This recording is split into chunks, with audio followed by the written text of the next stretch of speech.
Okay. Hang on. Come on. Let's go. We're recording. Let's go. Let's go. Hang on, I have somebody join it for the OC Brigade. I gotta tell them about the thing. Oh. Okay, well, it's my crew anyway, so I'll start. This is going to be part 2. There's probably going to be a part 3 at the rate this is going. For these questions. So I'm uploading part 1 now. That should be up and available here in a bit. Hopefully the fact that these are taking an hour to record and giving you an hour to listen, you're kind of staying behind at the same rate we're making them. And then we pass out and we wake up and there's like 50 more questions. But anyway. You like it, bitch. Take it. Take it like a bitch. But anyway, what feelings would your OC share or feel about the canon characters? We just got done with the E-Punks. Now we're on Eaton's crew, which is my wonderful crew. And oh, Jesus. Let's start with Bedden. Oh, God. The thing with Eaton's crew is that they haven't really interacted too much with the canon characters, save for a select few. Bedden, I don't think Bedden's ever actually talked to one aside from, like, introductions.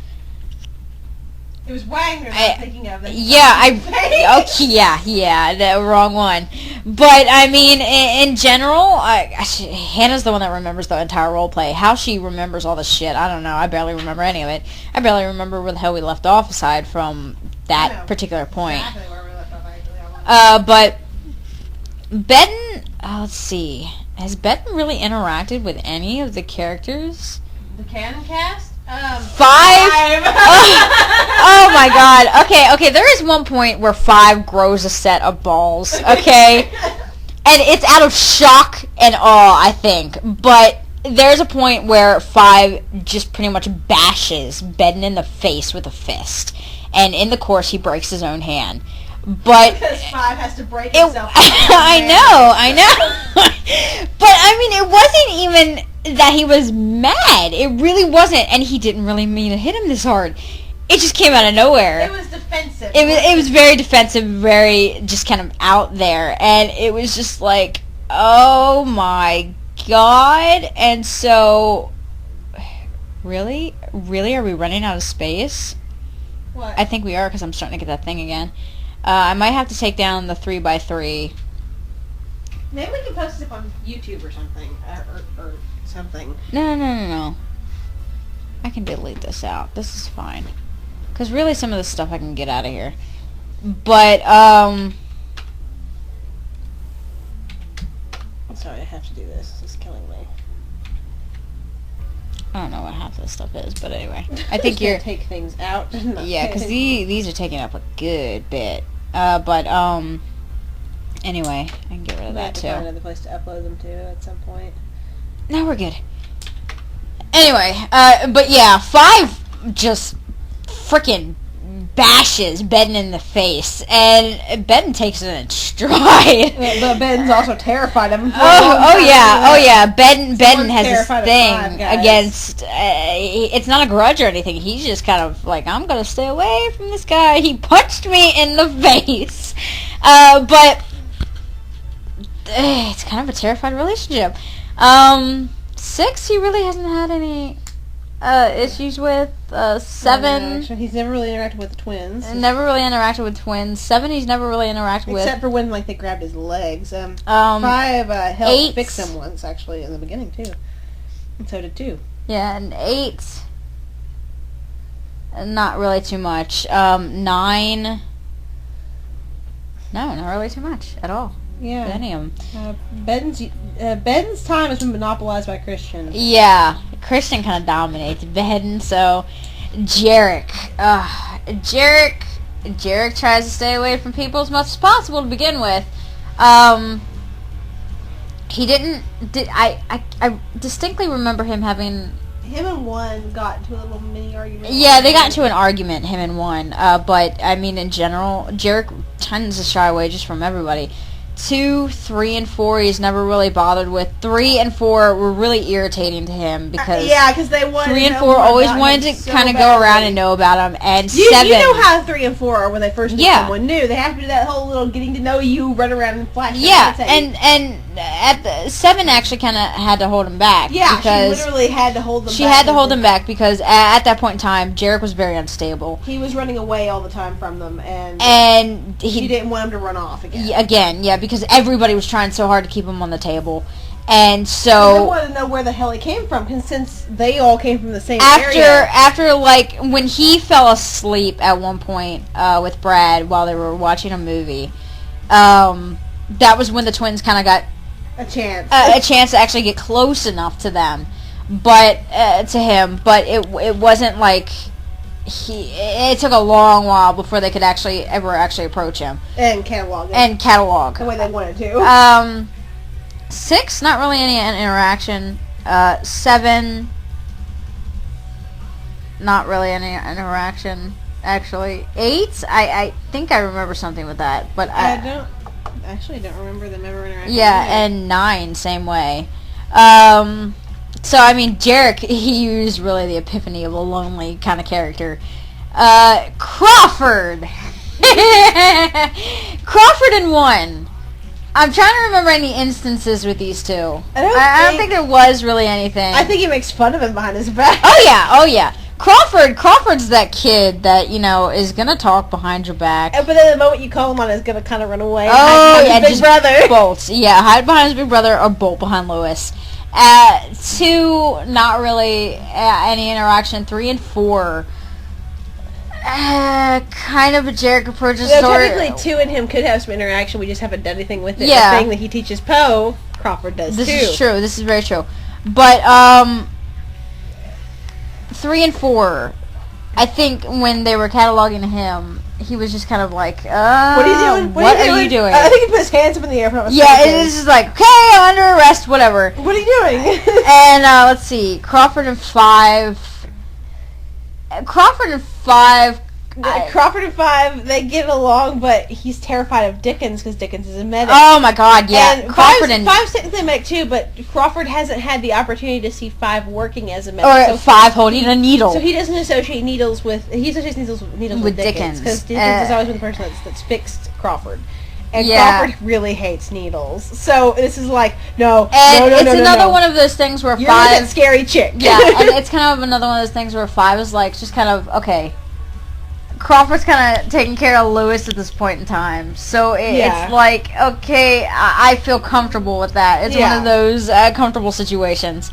Let's see. 6. Dickens kind of thinks that's adorable. Yeah. With Crawford and Lewis. Oh my God, it's always funny. Oh, God. 6 and Crawford, not too much interaction.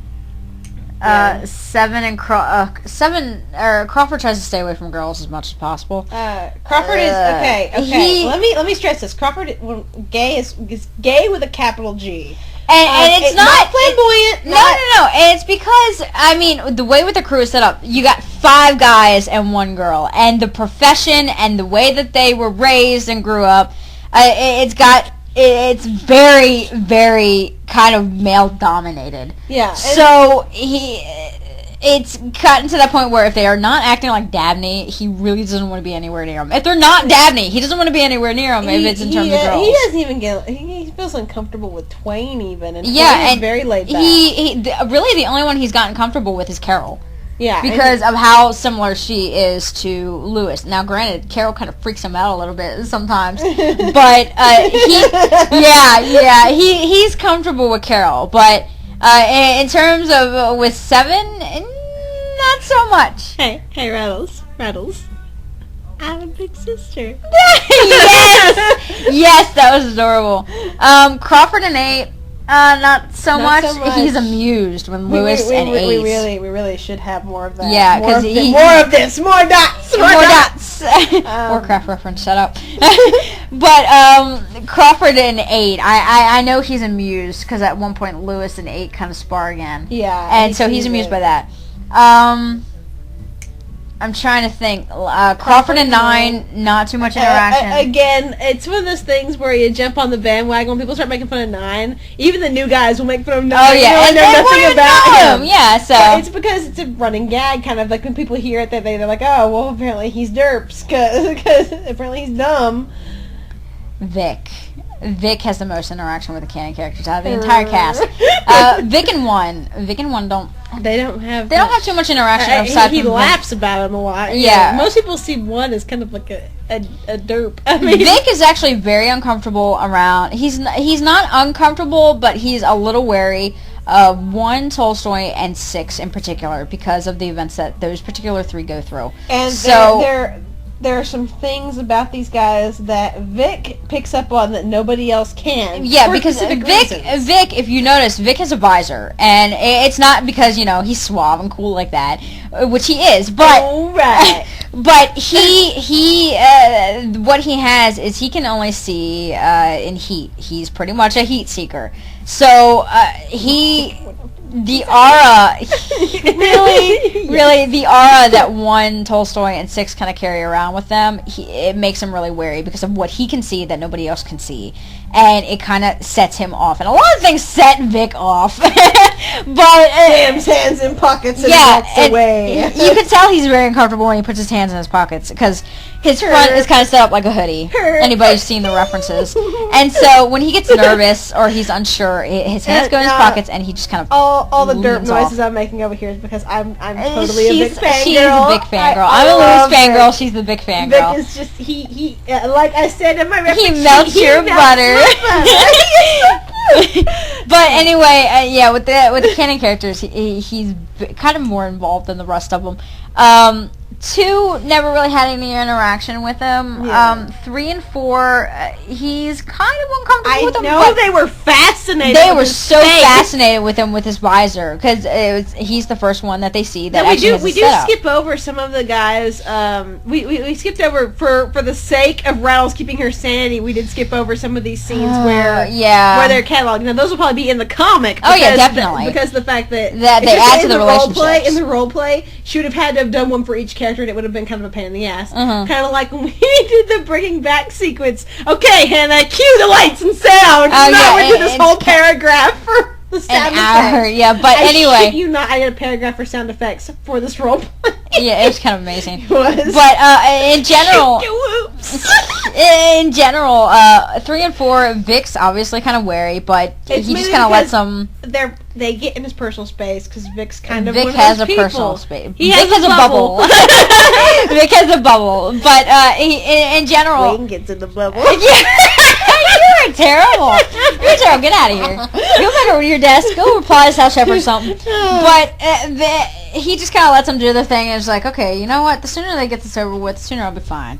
So, but I think at one point one of the twins is kind of like gesturing to him with his hands in his pockets. And that's the point where he's just kind of like backing away a little bit. Yeah, like, no. And you don't get near the pockets at all whatsoever. And it sounds terrible. It sounds really terrible. No. But that's his comfort zone. It really is. I am laughing for a completely different reason. I know. Oh my god. But that's his comfort zone.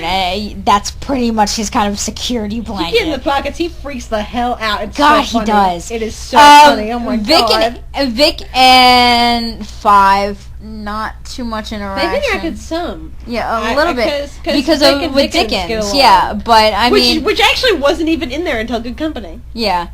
And oh god, their relationship in Good Company is amazing. Yeah, it's really adorable. He's such a derp. 5 and Vic, I know they talked a little bit because Dickens was having this thing with Crawford, and Crawford has this issue with Dickens and all that, but I mean, it wasn't huge. And Dickens didn't really have an issue with Crawford. Dickens actually thinks Crawford's kind of like adorable, just because of the fact that he and Lewis are together, and that wasn't really expected by her. Yeah.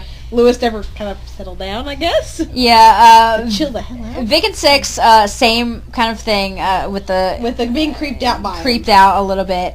Doesn't too much bother him, but he notices it. Vic and 7. They get off on a wonderful start. They have an amazing relationship with them. There's a very unique relationship with them because 7 is a warrior, and Vic very highly respects that.